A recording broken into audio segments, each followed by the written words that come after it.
Okay, the truck full of cows just arrived.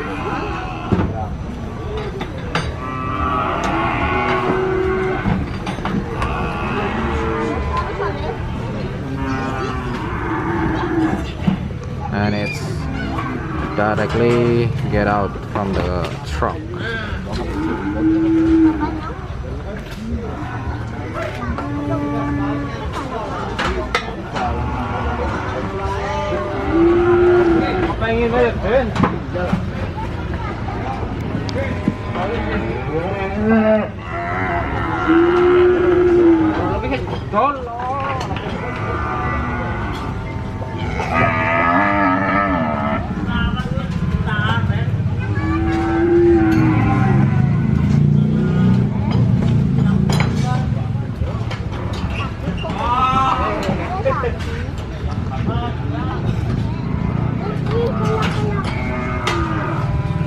Okay, there are more cows.